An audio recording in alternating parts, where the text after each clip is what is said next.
right, today we are sitting down with Jordan Morris on the Bold Move podcast. Jordan, you're another member of the Forge Ferocity team, but we really connected for some law enforcement stuff, law enforcement training stuff. And you kind of have a unique perspective because you're one of those that have lived a life of service. You've done stuff in the military, in corrections, and now in law enforcement.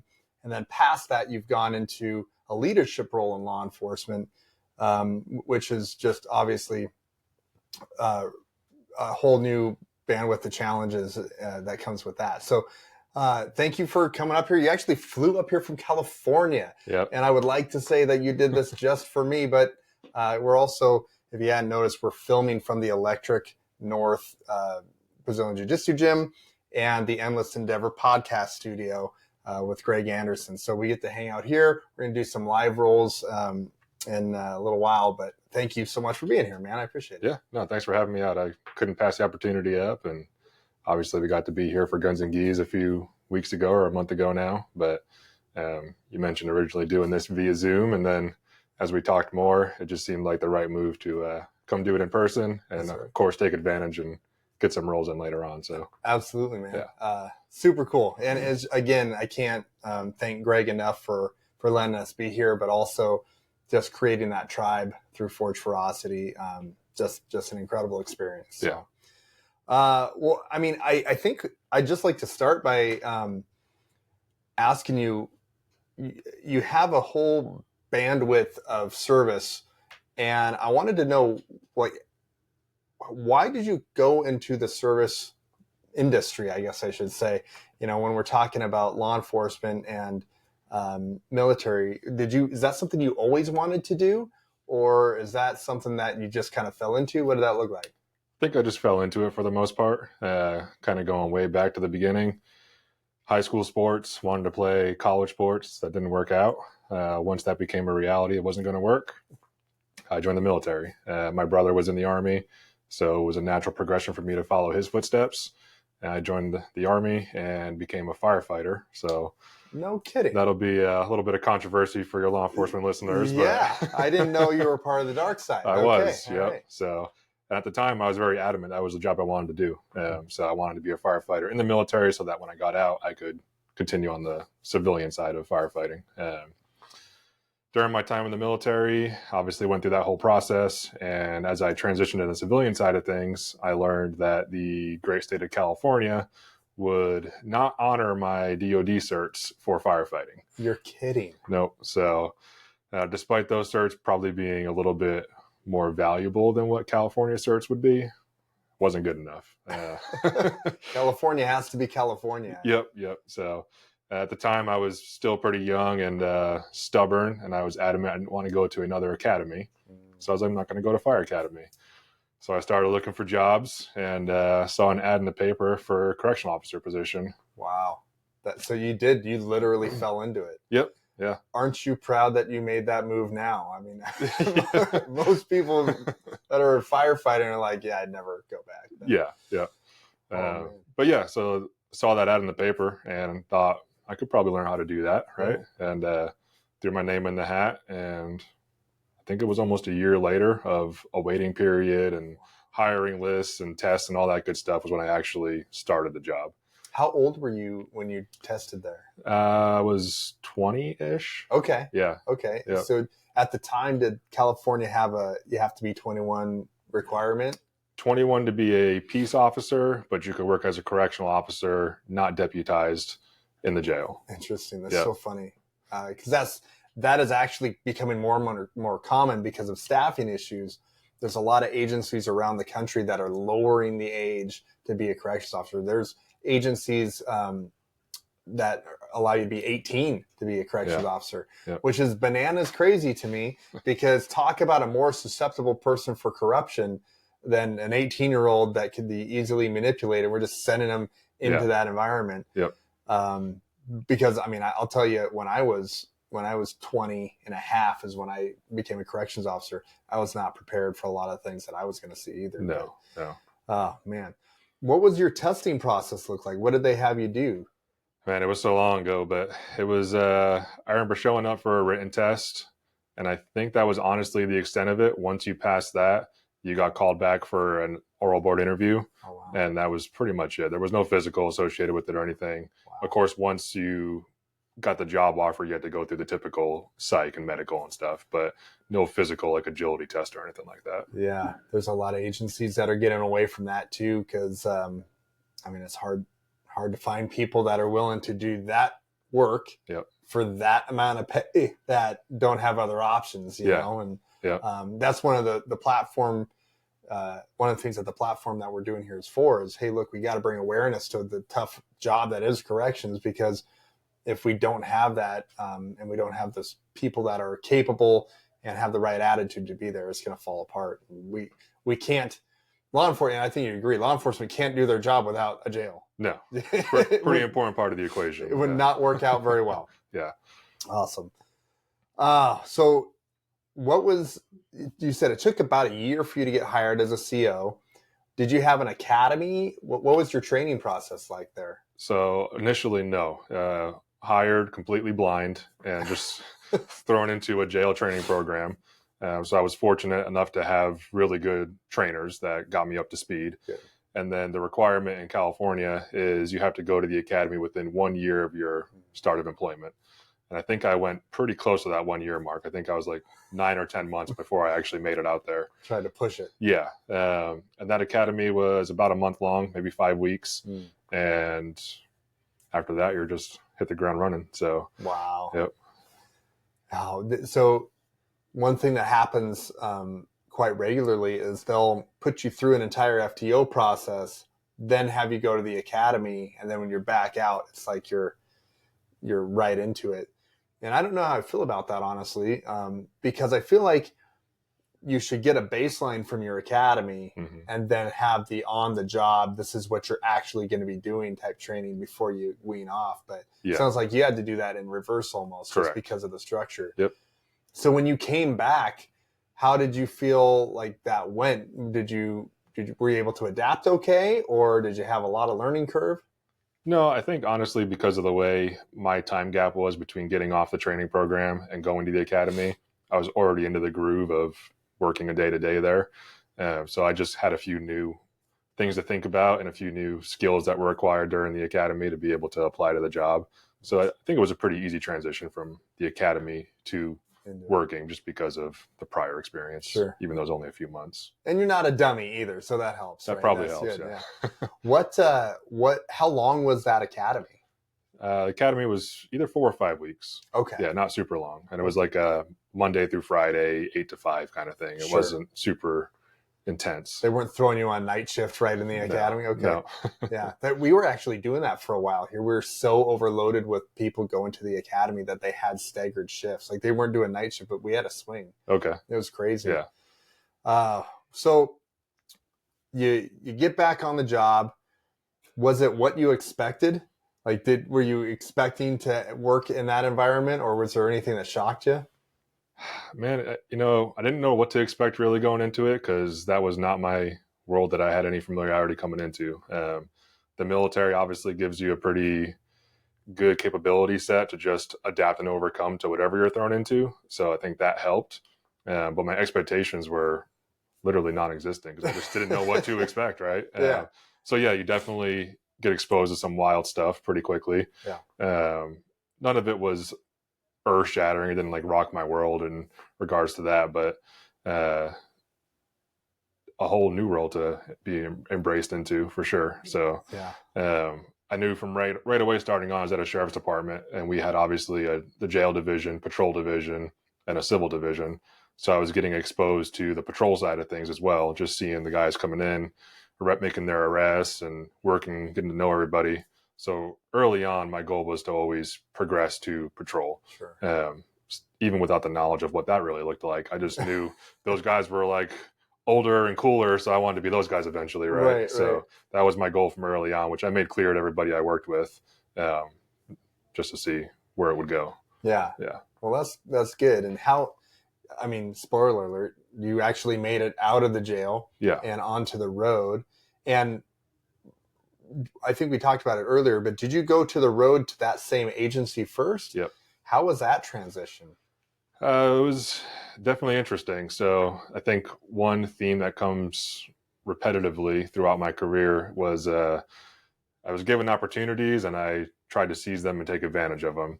Uh, the way it worked out for me was I actually promoted a corporal in the jail before going out on the road. Oh, wow. And that was a situation where through the testing process, the agency basically said, well, you're still pretty young. We're not really sure that you should be a corporal. So why don't we give you this responsibility of being the STC manager, which is the Standards for Trainings and Corrections. Oh, wow. And if you can successfully handle that position, then we'll re-talk about the corporate position. It's always interesting because like if you test for the position and you get the test and they say you're not ready for the position, well, that tells me there's something wrong with the test, right? Like you should be looking at that a little bit closer. I had a similar situation where, I had scored number 1 on a test and they picked number 2 and number 3, who were both great guys.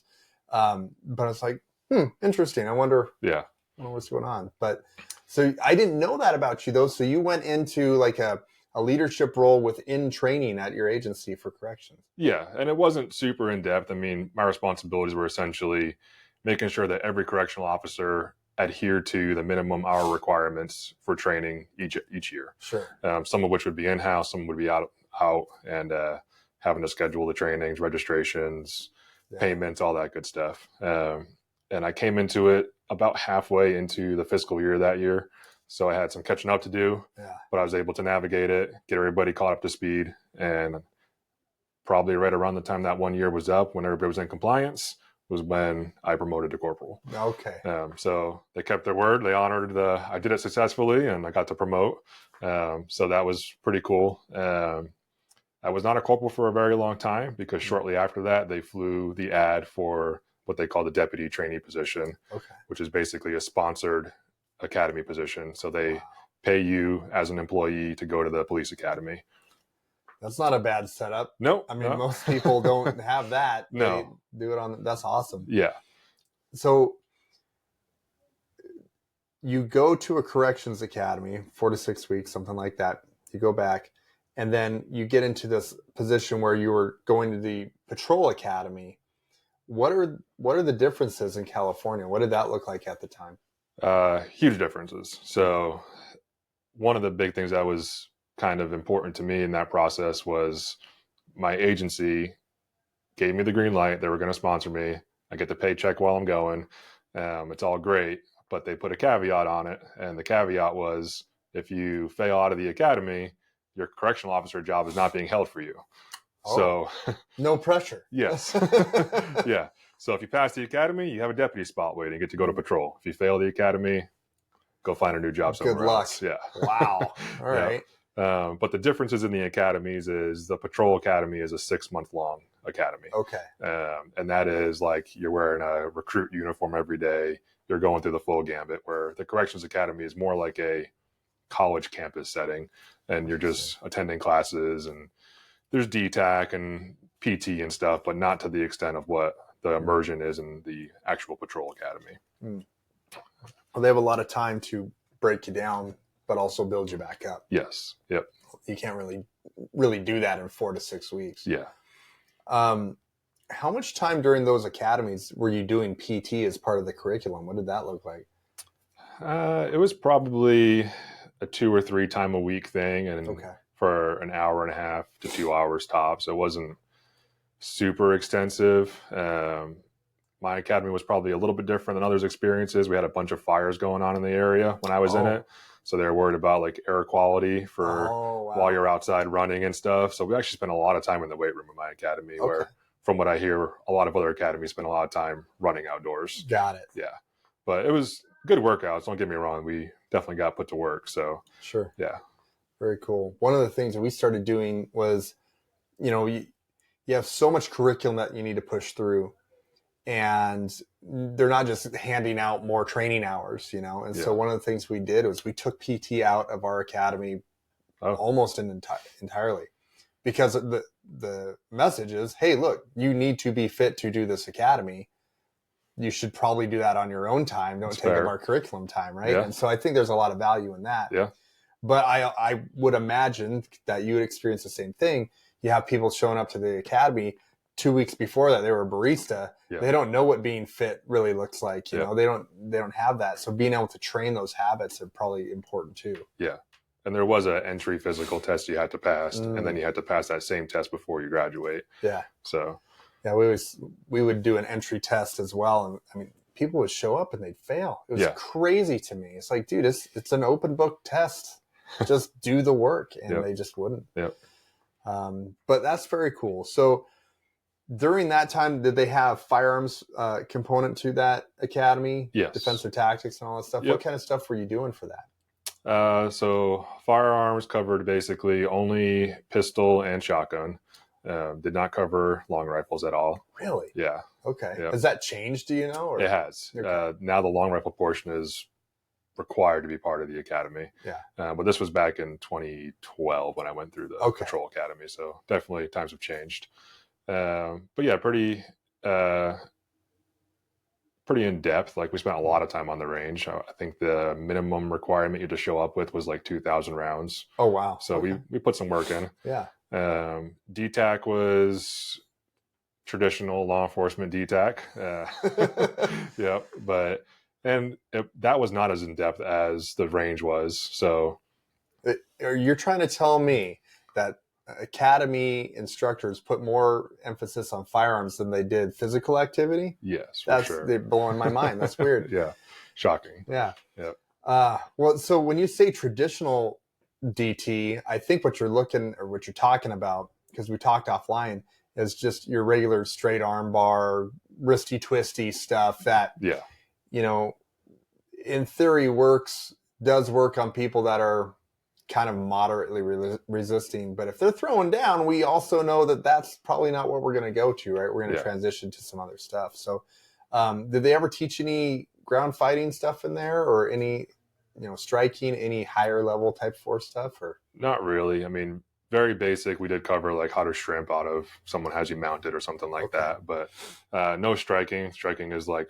almost frowned upon to a certain extent unless you have a baton in your hand. Yeah. And then nothing that is complex in regards to ground fighting. You don't want to be on the ground, so let's not spend any time teaching you how to fight there. That's right. We don't want you to default to going on the ground. Yeah. And unfortunately, a lot of the reason behind that is because the instructors don't know what to do when they're down there either. And so they don't feel comfortable teaching that. So that's always a challenge. You have to have the right people teaching the right stuff. And then the other piece of it is you actually have to have several of those people, because if that lead instructor who knows how to do the ground stuff is gone, well, you have to have consistency in training. And so it has to be replicated. So, wow. The armbar stuff is pretty simple to do that. Not to knock it. I mean, there's a place for it, but any integrated training? Did you guys ever do like force on force stuff with firearms, like sim stuff, or was everything kind of built in silos during that period? During that period, no, nothing integrated. The academy is very by the book. They have a certain curriculum they have to teach. I don't think they go outside of it. The resources are limited, to be fair. So we've got role players, a lot of scenario training where they bring in role players and you have to work through those. That's actually part of the testing process. You have to pass scenario training. Nice. And you're only allowed so many failures as a whole throughout the entire academy and individually for scenarios too. So that was a hang up for a lot of people. But no force on force. I'm sure you've heard of the red man suits. I've right? seen it. So been in it. Yeah. We did a lot of that stuff, but as far as like sim rounds or anything like that, not in the academy. After the academy, I've been to those kinds of trainings, but just not in the initial. Yeah. I always think back is like, what is the value of doing that type of thing? Because if you're teaching a baseline officer, the way we structured our academy is we're going to have our officers leaving our academy with the information that they're going to need to have on day one as a solo officer, right? That's really the message. Is we're going to give you everything you need to be able to hit the ground running if need be. And if that's true, I kind of need to know how to fight with a gun.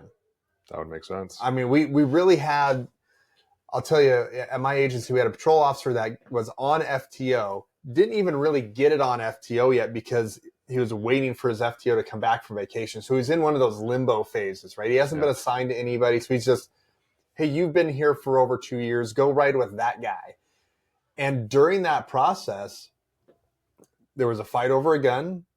The officer that was getting his gun taken was getting choked out from behind, and all of a sudden the recruit that was with him went and got him, put him asleep, and managed to basically save that officer's life. I mean, it was an incredible situation. But the reason why I mention it is if we're not doing force-on-force training and we're not mitigating firearms or edged weapons or any of those things that have to come through, we're not really serving our people. And so, though a lot of administrations don't want to talk about that piece because it's scary and might deter some people from the job, it's pretty necessary. You know, we have to be beating that stuff into people. And that's kind of what we do as a company, is we really highlight some of those more dangerous things, but we make it less dangerous by providing training. So, so you go through your academy, you're waiting to see if you're going to fail anything, to see if you have to go find a new job. Did you ever get into any trouble there? Like, man, it's getting close. I don't know. No. The academy, for what it's worth, there's a lot of struggles for a lot of people, and it's not meant to be easy. It's meant to weed people out. Sure. That academy in particular has somewhere around a 50% failure rate. Wow. So our class started with 52 and we graduated 28. Wow. Okay. Yeah. So it's right there. Got a high failure rate.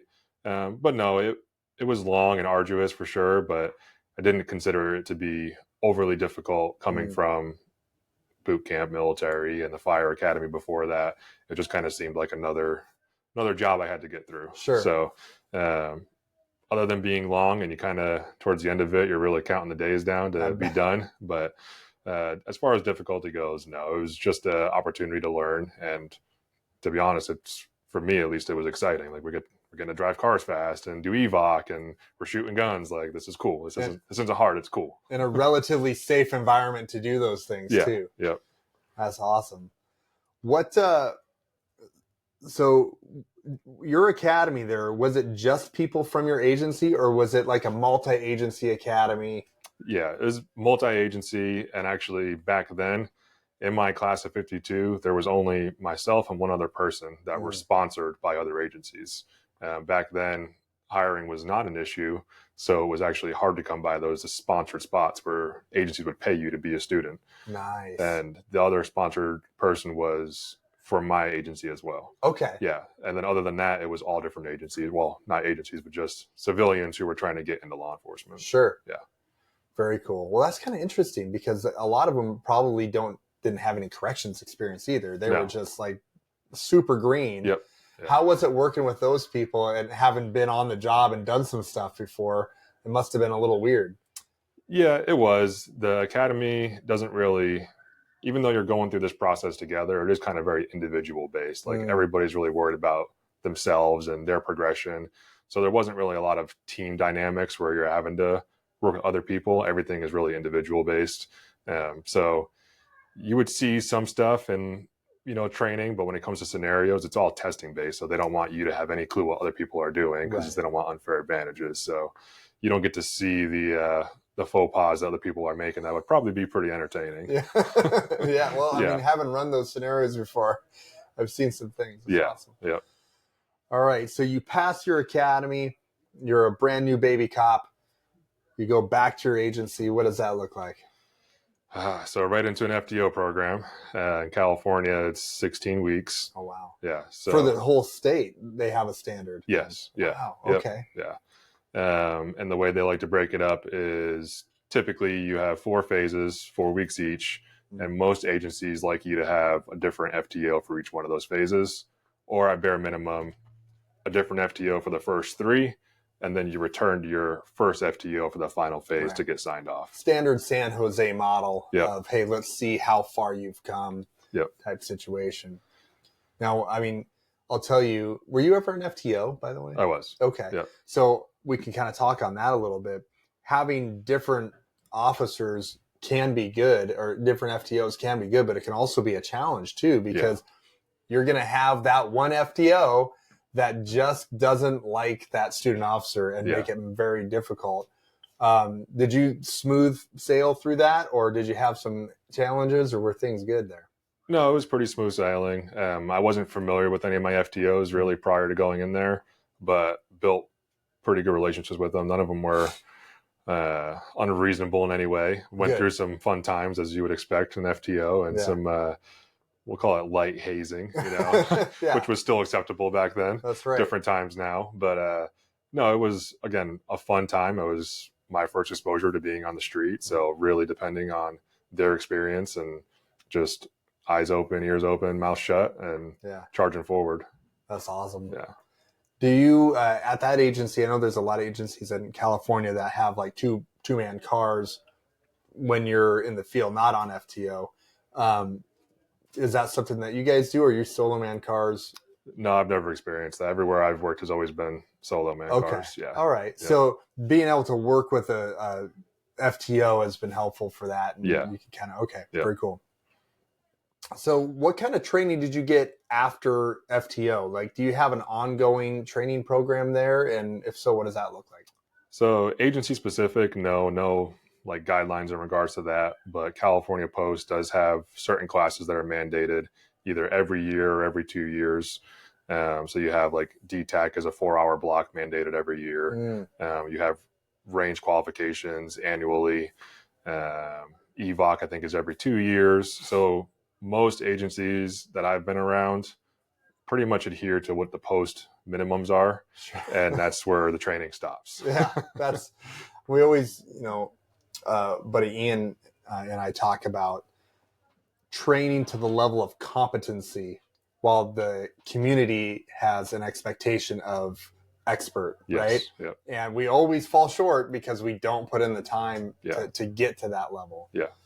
It's always a challenge, man. And obviously we'll get into this for sure, but knowing you're somebody that wants to push that limit. You want to get better, which is why you're doing this, right? Sure.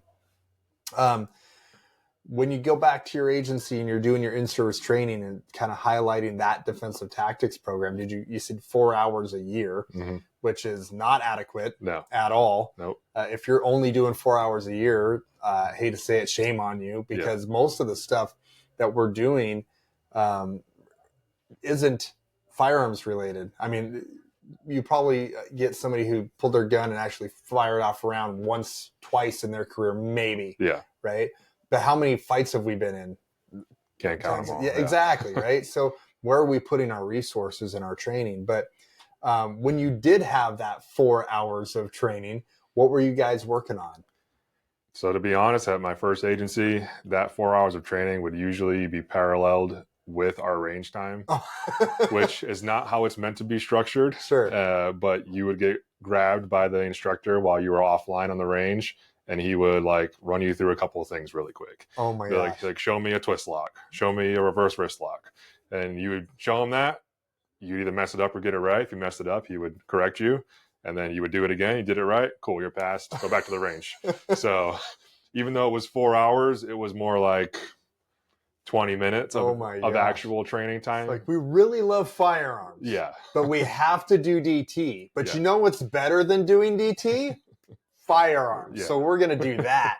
Yeah. Oh my gosh. Yeah, so I get it. I love shooting guns. I really do. It's so much fun. But... yeah. So that wasn't great. Whether it was within compliance, who knows? But was it effective in regards to building capability and growth? Absolutely not.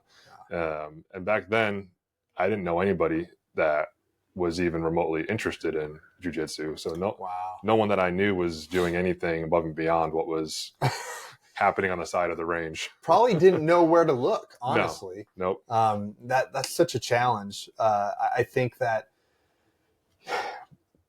if you can't get officers to engage in extra training on their own, and their agency won't seek that capability side of the argument, I always go back to the liability side of our and being an expert witness, the first thing that I ask is, how were you trained to do the thing that you did? And if you don't have an answer for that, that's a big problem, right? Yeah. That's huge. Yep. And if your answer is, oh, we were shooting guns, so I couldn't really hear very well, and brass was flying at me, but I knew how to do this for like 30 seconds. That's probably not going to cut it either. Not a great answer. No. No. Just don't be on the stand. Just say I forgot. Yep. Yeah. Wow. Things have changed. Good. I don't know what they're doing now, but I'm with a different agency nowadays, and now we have a dedicated 4-hour block of actual, we're on the mats training. It's not to the level of what I would like it to be. It's not implemented or based out of Jiu-Jitsu. It's still adhering to a certain curriculum. But at least where I'm at now, one of my instructors actually is a not current practicing purple belt, but former purple belt. Okay. So he integrates a little bit of advanced technique into still meeting the post requirements. That's good. Yeah. I mean, you got to do what you can do, if you don't have those type of people in your agency, then you're really struggling. You have to go find a place. And there are some programs here in Washington. I'm forgetting the name of it. If I remember, I'll put it in the show notes, but they actually sponsor law enforcement to have one free training day a week to go in there and train jiu-jitsu. Yep. And it's just so good for you. It's so good for your mental health. It's good for your capability building. Personally, I think the biggest thing out of it is getting that force on force training where you're not going to get hurt. You're not going to get broken, but you have the ability to really test your mettle a little bit. And, we had some pretty crusty officers at my agency who thought that they would be able to just handle business. And I remember all I did with him was I just lay on him. Mm-hmm. And that was it. Like, I didn't have to do anything. They couldn't do anything. And then the answer was, well, I would just shoot you. And I'm sure you've heard that before. Yes. Yep. No, don't do that. It's not the right answer. I will take your gun from you and shoot you with it myself. You're simply a holster for me at that point. Yeah. Or the other answer is, just because you suck isn't a good excuse for why you couldn't handle this with a lesser intrusive means of force, right? Yeah. And that's really where people need to be looking, especially administrations, on how do we train our officers in a way to handle most of these situations. So, well, cool. So you're solo, you've transitioned from one agency to another agency. And how long have you been at this current agency here? Coming up on 4 years.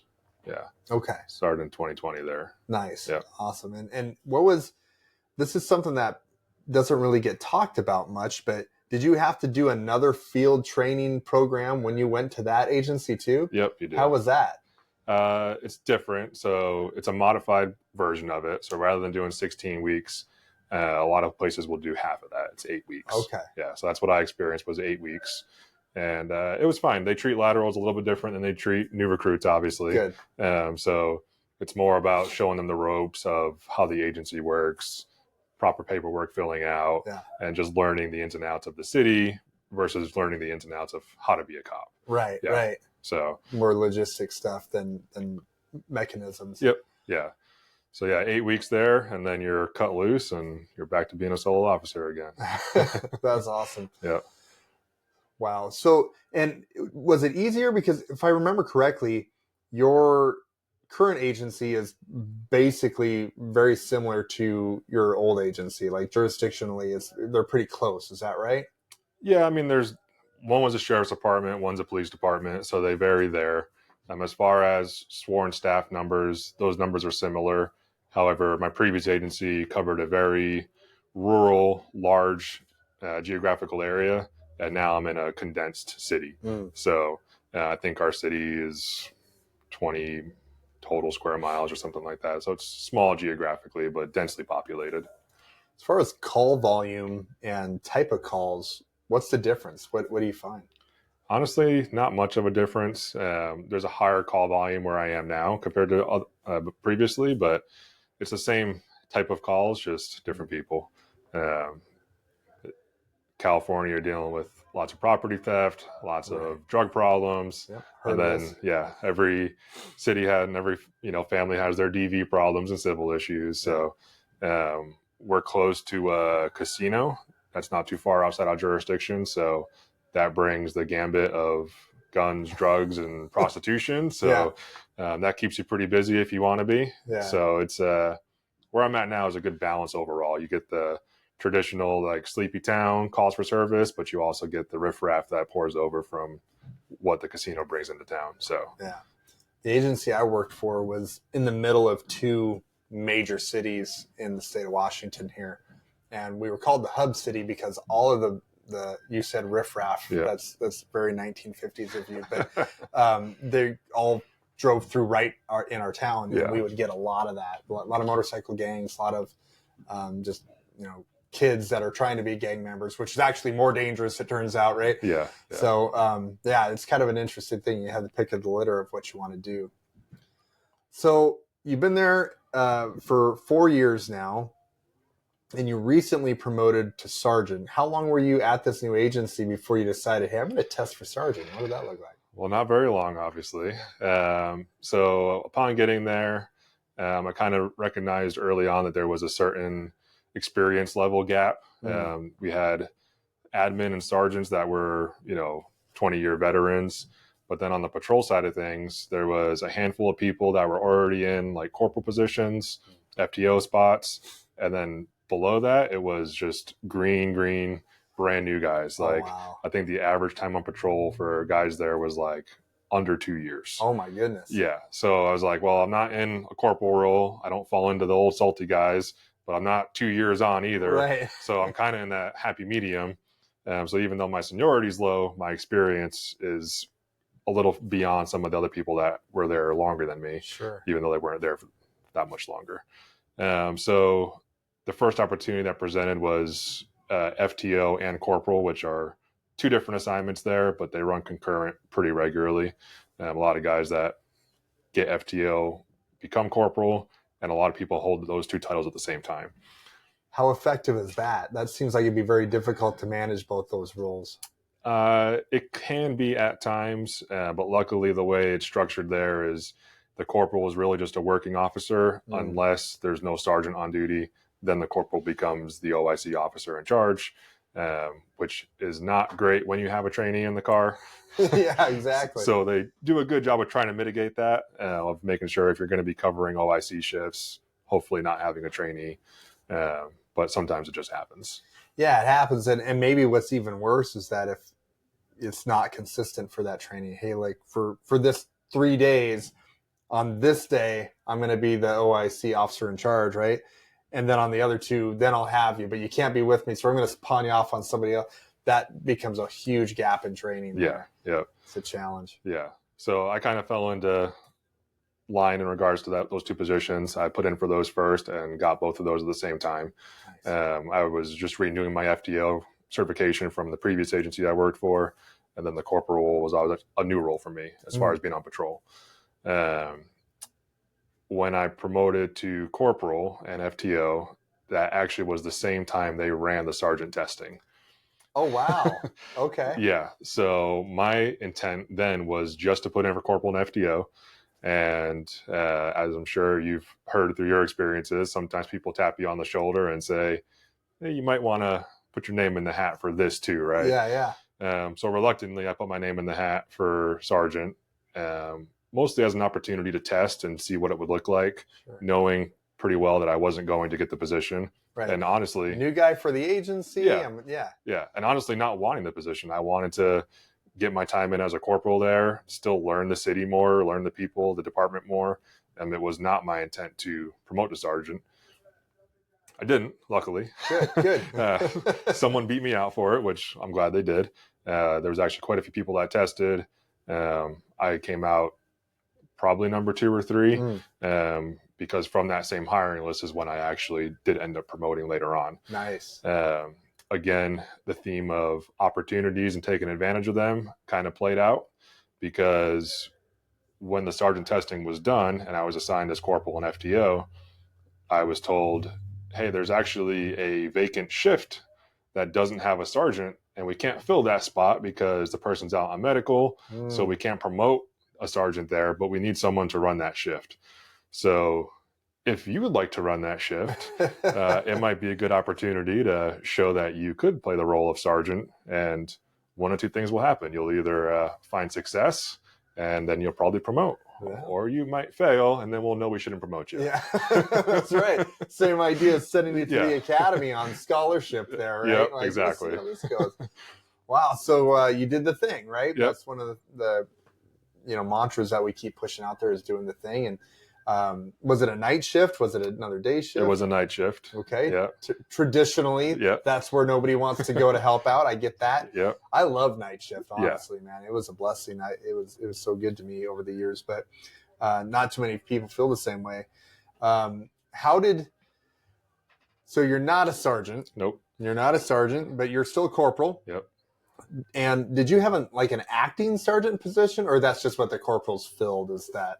It was basically an acting sergeant position without the pay. Yeah, good. Yeah. That's really good. Yeah, you don't want money to be the driver, no, I guess. No. Yeah. Yep. But yeah, it was essentially, I was in charge of briefings every day, and everything that a typical sergeant would do, I was doing just as a corporal. Nice. Yeah. Did you? So my assumption is that you're the pseudo sergeant there. You didn't have another corporal to be back, so you were doing both of those things. Correct. Essentially. Yep. Great. Yeah. And then you had a bunch of officers there who now you're being put in a leadership role in front of them.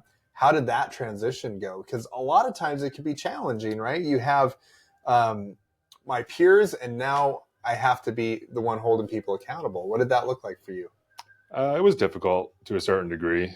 On that shift in particular, I don't think anybody that was on it was there less time than me. They were all been there longer than I had. That's almost worse, yeah.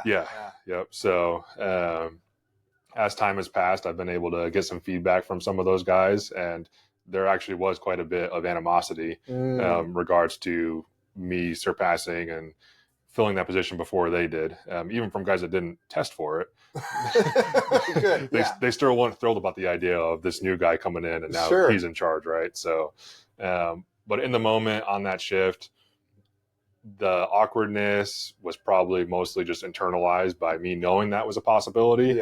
Yeah. For the most part, I think the guys did a great job of just adhering to what we were dealing with and kind of following in line. So, it was not a bad experience. It was just flying by the seat of my pants because I wasn't prepared to be a sergeant. I was prepared to be a corporal. So, but no, the guys were good. But yeah, afterwards, speaking to them, some of them told me they were not thrilled about the idea of it, but once we got to working together, they were happy with the outcome. So that's good, man. Because I mean, it's really not about the rank itself, right? No. And you could be the chief, and if you're treating your people correctly, that's all that really matters.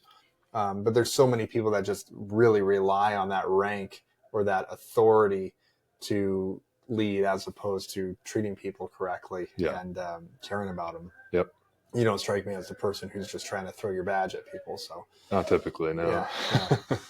Well, cool. So you go into that corporal sergeant role, and you mentioned that you're still on a sergeant's list. So how did that play out? So we do 6-month rotations. I worked that whole 6-month night shift rotation as the OIC corporal. And then we did a shift change, and that same sergeant that was out on medical was still out on medical. So they basically said, we're going to slide you into his spot wherever he would wind up. And he wound up on a day shift spot, essentially. Nice. So then I moved to day shift. And I want to say it was probably another 2 or 3 months of days when he officially became retired.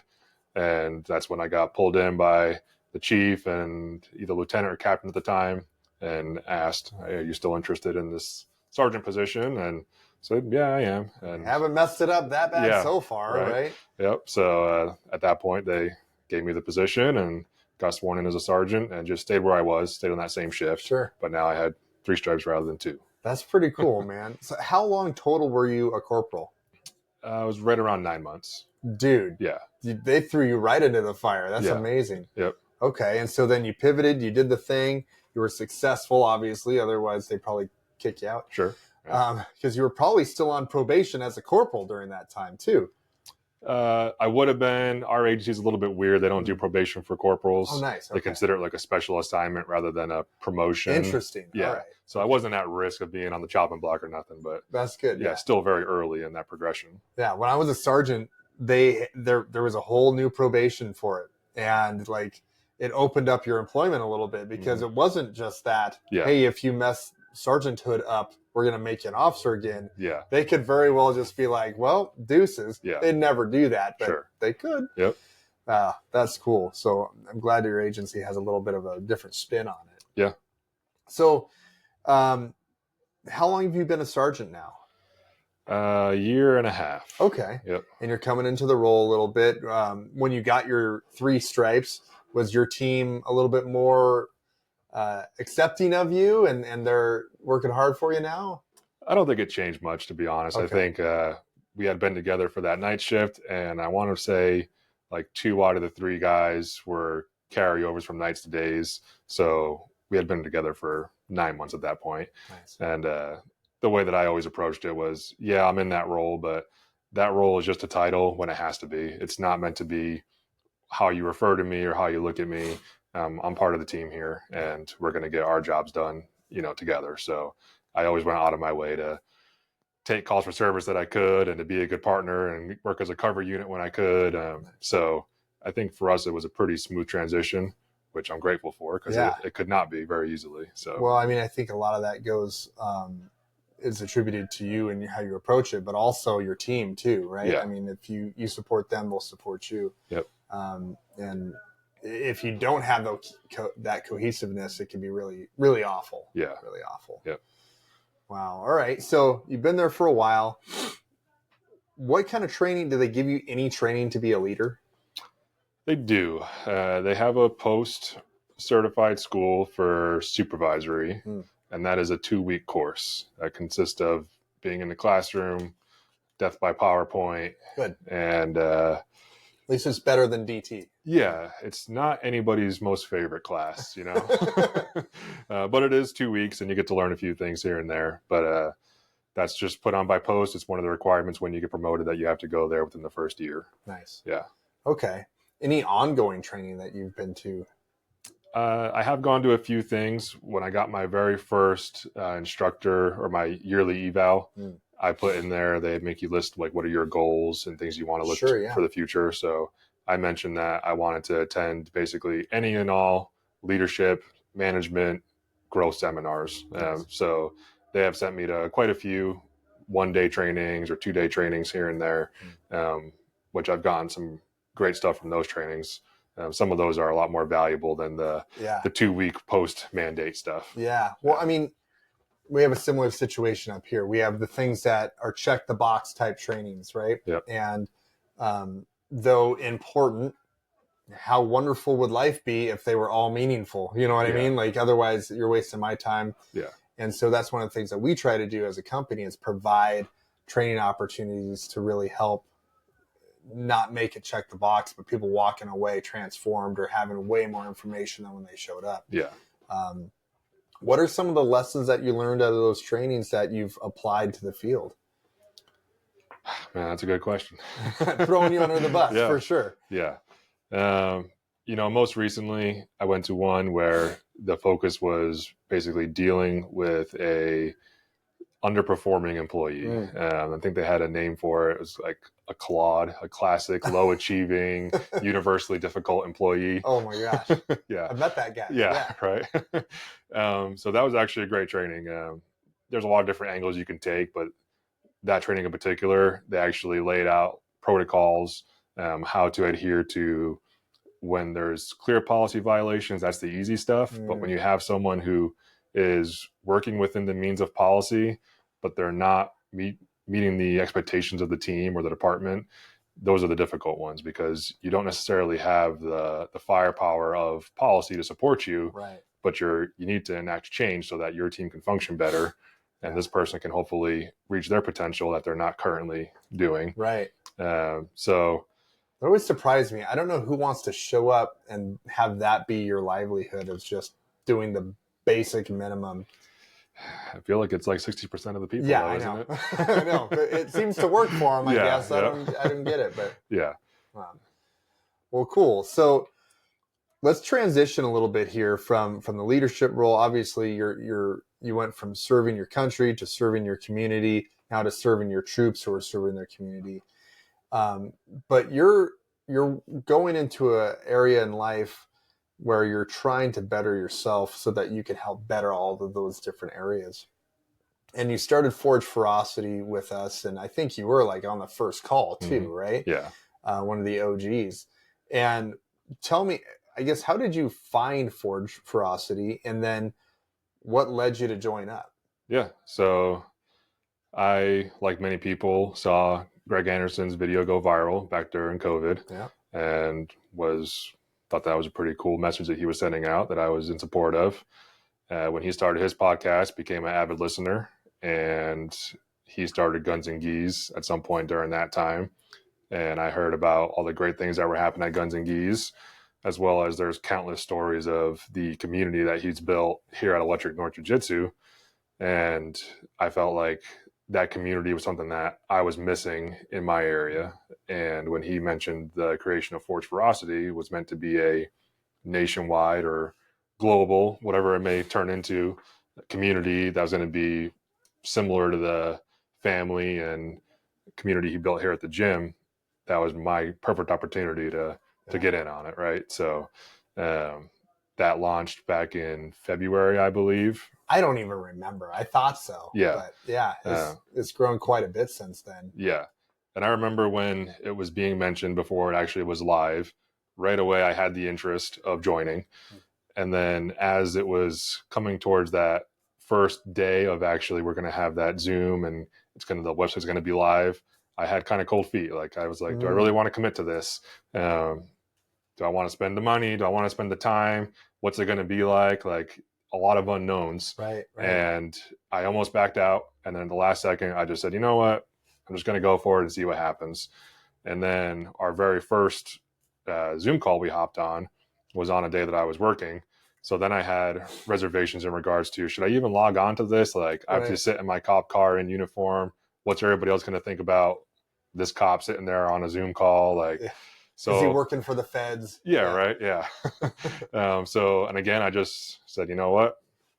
I'm going to embrace the discomfort and see where it goes. Nice. And then the rest is kind of history from there. Forge Ferocity took off, and here we are now, right? That's right. And yeah, you mentioned Greg's mission of it was like, hey, let's take what we have here and spread it around. Mm-hmm. And now we cover the whole country. Like we have reps like Lou from New Jersey, Dave from Minnesota, Joshua from Hawaii, right? You're in California, and now we're even in Canada with Jared. Shout out to Jared. Yep. So we're I guess that makes us global. Yeah, right? We're international. Yeah, exactly. So that's really cool. And then you took it a step further, and when we did Guns and Geese this past August, you flew up here for that too. And what were you expecting to get from that? Didn't know what to expect, but obviously I knew there would be a shooting component, in which I felt I'd be pretty comfortable with because I spent hours and hours on the range throughout my career. You're really good at that. That's what we covered. Right? Yeah. But I knew that there'd be room to learn. There'd be things I would take away from that too. But I had just started jiu-jitsu a few months prior to that. So I was really bought in on what can I learn on the jiu-jitsu side of things, and just experiencing anything and everything I can to grow that game and that experience. And it did not disappoint. Both the range and jiu-jitsu were phenomenal. Took super valuable information away from both.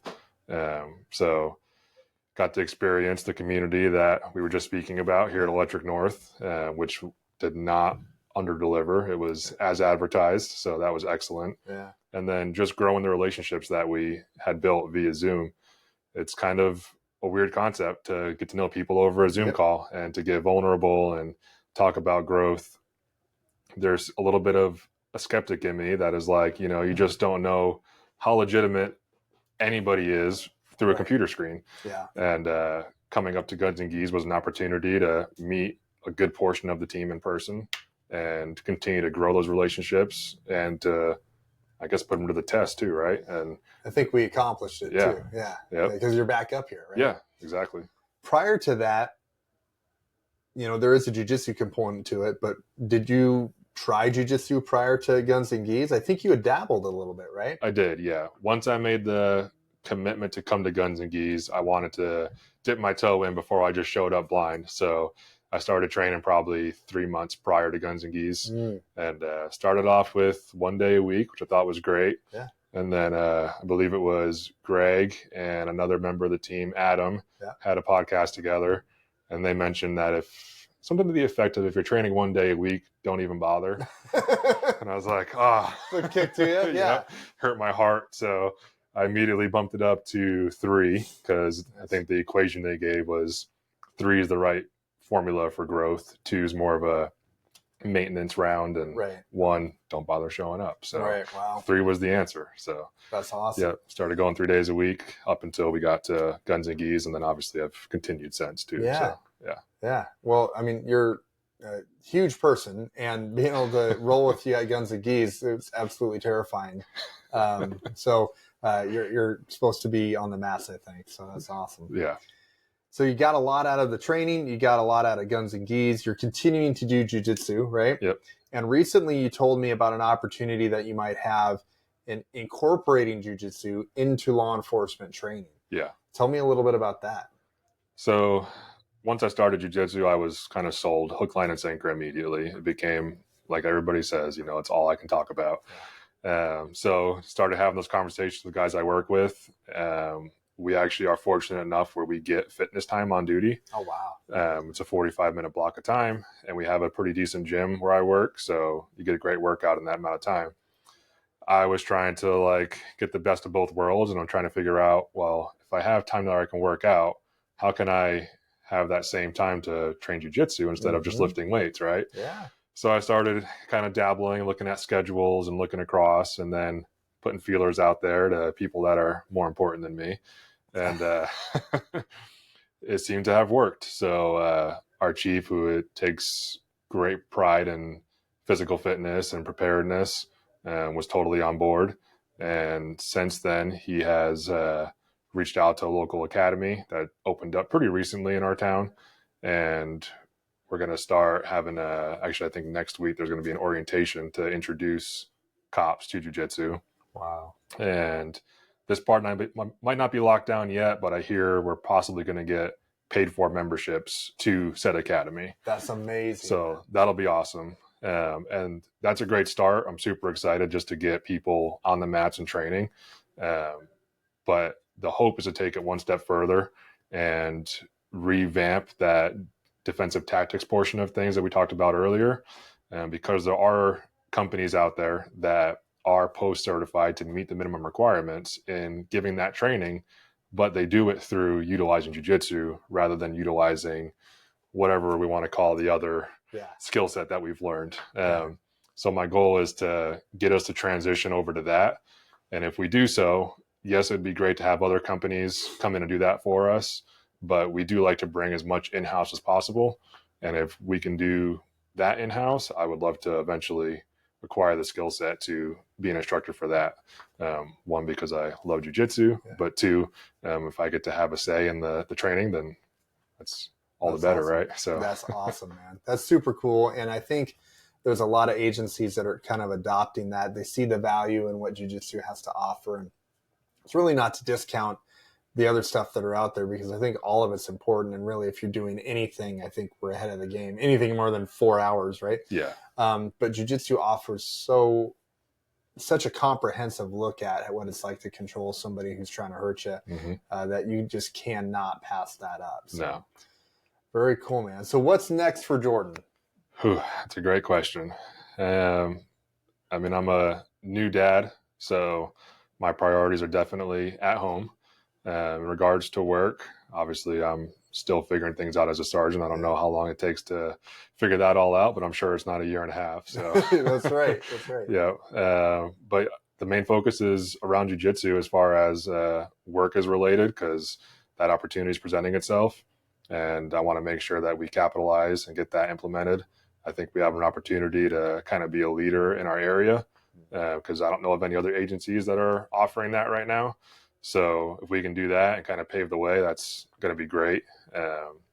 And then going hand in hand with that, there's talks of a public safety training center being built somewhat nearby. And if that happens, it's probably a few years out, but making sure that myself and others who are interested in teaching and growth and having a development mindset get into that as well. So not just for our department's sake, but to help pave the way and kind of mold the future of what law enforcement looks like as it continues to change moving forward.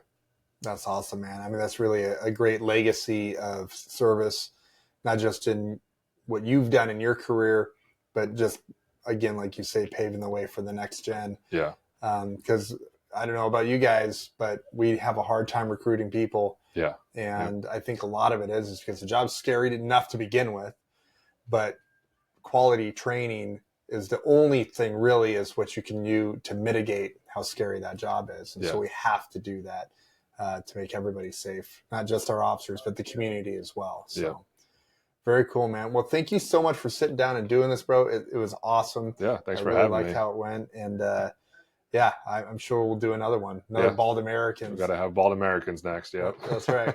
Awesome, brother. Thank you so much. Yeah, thank you.